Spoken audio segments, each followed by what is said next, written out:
Have you ever wondered about the brains behind the books that become award winners? Welcome to the Nautilus Book Award Spotlight on the Cat Kanavos Show in partnership with Nautilus, Better Books for a Better World.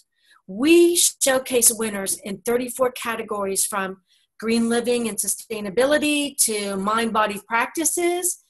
The author tonight joins this prestigious rank with His Holiness the Dalai Lama, Deepak Chopra, Greg Braden, and Peter Canova.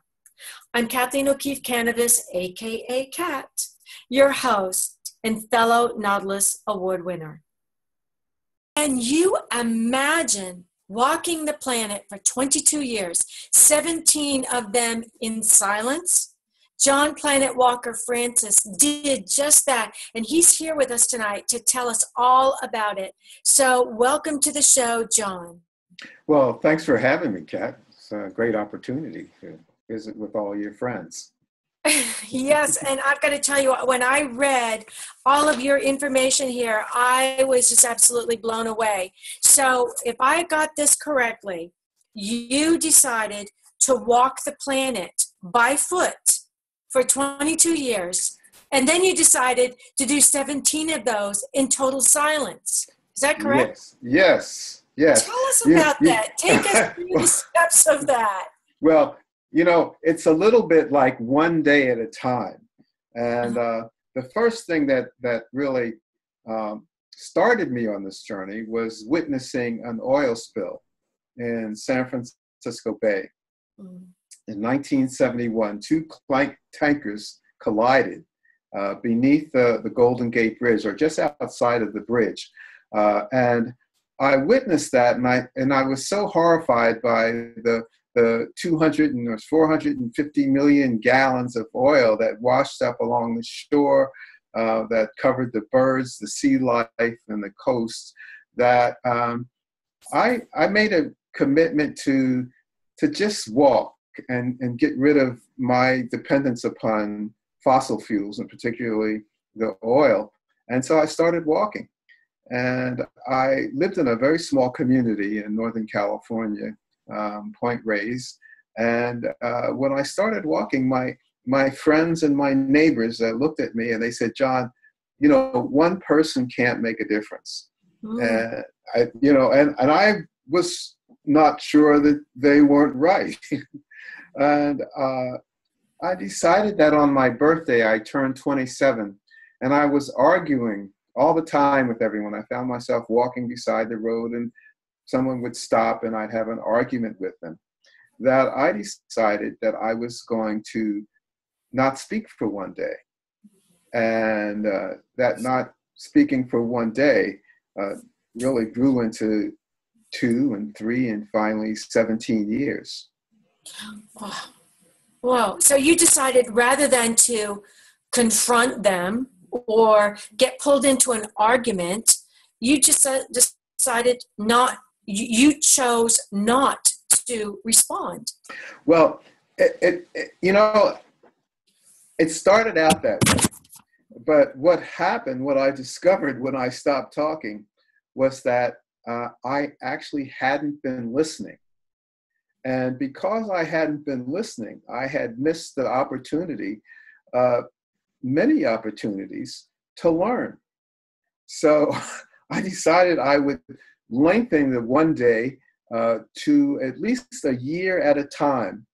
And on each anniversary of my decision not to speak, which was always my birthday, I would decide whether I would continue my silence, or it was still appropriate, or I would end it.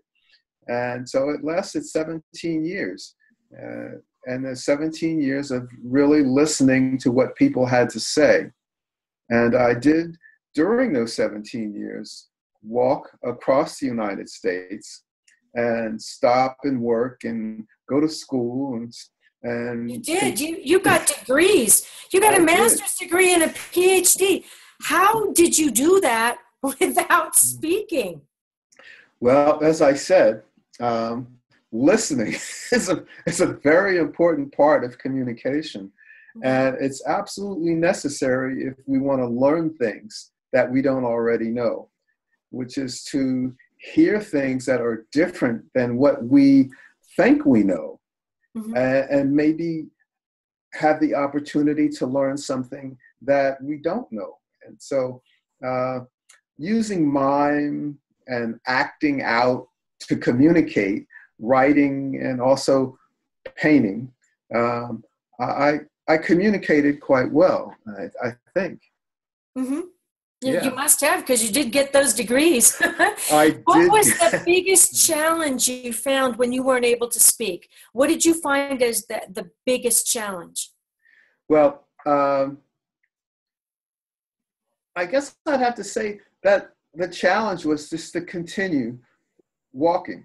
That was because, and I think also to continue the silence when I was learning, because around you, the world is different. Around you, people are driving in cars and flying in planes, and you're not. So to continue doing that, and around you, people are talking and communicating in other ways, but you're not. So Were I you ever think that, tempted to just give up? no, because I think I was learning so much. I was learning so much with not speaking, Okay. that I had never really learned to listen. I used to argue with people by hearing what they had to say, but not really listening fully. I would think I knew what they were going to say before they finished speaking. And so I would stop listening to them and start thinking about what I was going to say. And that all of a sudden ended the communication, you know. Yeah. So did you ever, during this walk, did you ever feel unsafe? Well, there are times when I was afraid because I didn't know what the future might bring, what the little road. I could look on a map and see a little trail, and I wouldn't know exactly what that meant. So during the day, I would think, well, where am I going to sleep? What am I going to eat? Where am I going to be? What's going to happen? Who am I going to meet? And you just have to overcome those things if you're going to continue on. But you know, I'm here with a smile on my face, so I think that everything worked out okay. You did it.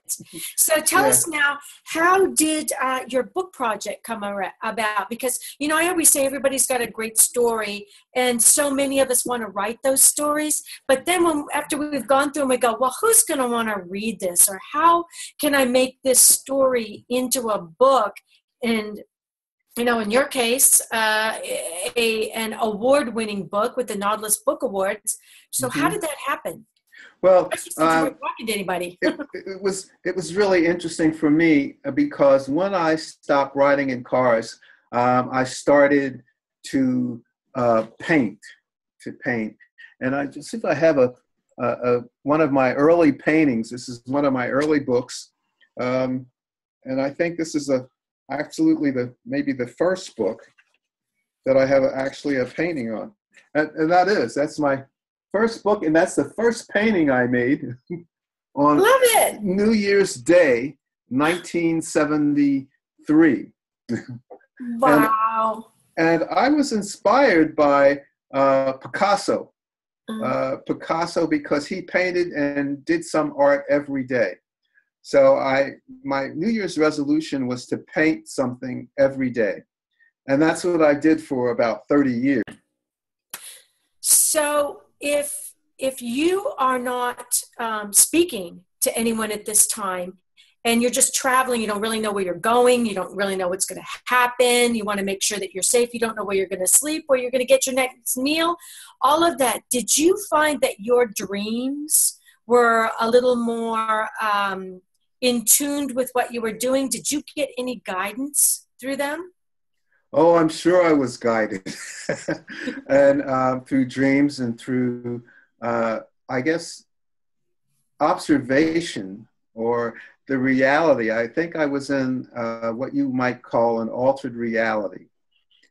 Number one, because I was moving at a very human speed, a human pace through natural areas. So I would walk through wilderness areas, and I would be alone for weeks at a time.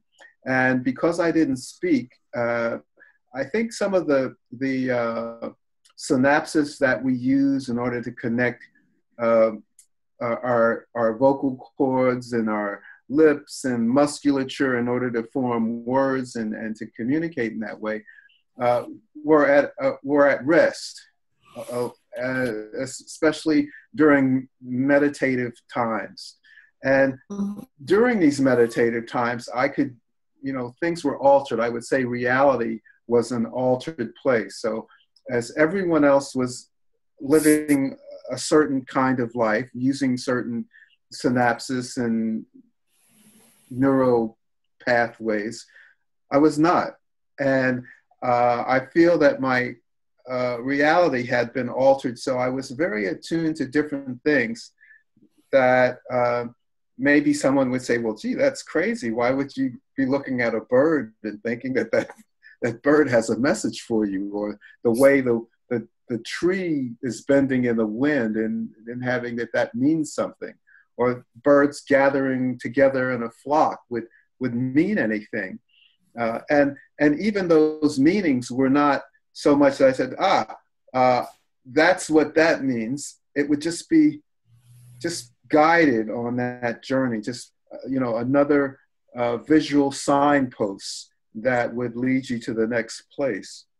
How cool is that? I love that. So then, again, we kind of got sidetracked because we dropped for a second, but how did the book come about? How did you end up with a book deal, which became a Nautilus award-winning book? And do you have your book with you? Can you hold it up? I do. And I have two books. I have the first book, which was a self-published book. Yeah. And that's the self-published book.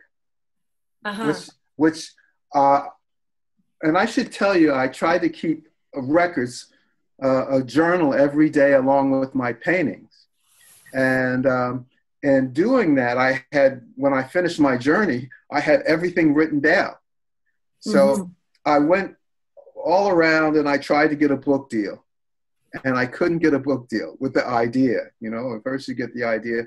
And then my friend said, well, John, you need to publish this book. And so my whole community got together and helped me self-publish Planet Walker, my first edition of Planet Walker. And I was able to take that with me as I went around and spoke after I started speaking.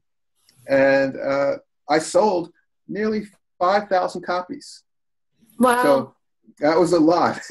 Yeah, it is when you have a self-published book. But that is such encouragement for our audience, who a lot of them are writers who are asking themselves if they should self-publish if they don't have an agent, they don't have a publishing house, and this is a perfect example of why they should. And I think it's a really good idea if you have a story, but you have to be willing to go out and promote your story or to speak your story. Because I think if I had self-published that book and I didn't go out and speak, I would just be sitting with a box full of books at home. So I took that book and I went out and I started to go to book shows. And I went to publishers and I said, would you like to publish this book? National Geographic was the first publisher that said, yes, we want to publish that book. And this is the book that they came out with. This is now the National Geographic. Walking down the tracks with a banjo. With a banjo. Without a care in the world. Well, yeah. I just graduated from the University of Montana and with a master's degree. And here I am on my way across the United States, continuing my journey. Now, keeping a journal and paintings and photographs are all part of this book. That's great. Now, for our audience, if you could give them one writing tip, what would it be to help them on their journey as an author? Don't stop. Don't Don't stop. stop. Just keep writing. Okay. Keep I love writing. you. So how can our audience find you? How can they get in touch with you? Um, you can find me on my website, which is planetwalk.org.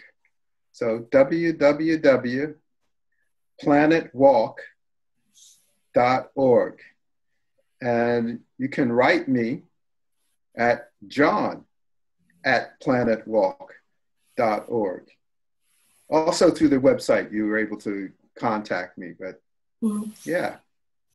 Well, this has been a wonderful Nautilus Book Awards session, and I must say I'm thoroughly impressed with the work that you did and the walk that you took over our planet for the animals. You know, and you can, one person at a time can make a big difference, because it's actually one thought at a time with one person at a time that is the beginning of that. And you certainly grabbed that bull by the horns and ran with it.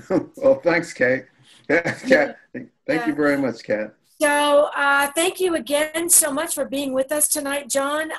You know, wish you the best of luck. I know that you've got a lot of other things coming down the pike when it comes to your other books and the things that you're doing. So I would love to have you back some other time when we can go into detail on what you're doing in the future. Oh, yeah. Screenplay. Oh, there you go. About that. Yes. So thank you again for being with us tonight. And everybody, please join us again next Monday night when we are going to have our beloved Dr. Bernie Siegel with us to talk about his award-winning book dealing with speaking to the animals. Right up your alley. Wow. You're willing to walk across the world for them. Yeah. Yeah. Yeah. Well, so good night, everybody. Thanks to all of you for joining us on the Nautilus Book Award Spotlight. This show is archived and can be downloaded from the Cat Kanavos Show Facebook page and the Cat Kanavos Show website, different from my public Facebook page, Kathleen O'Keefe Kanavos, and website by the same name, and will be posted on nautilusbookawards.com, the Nautilus website. Until next time, read a good book.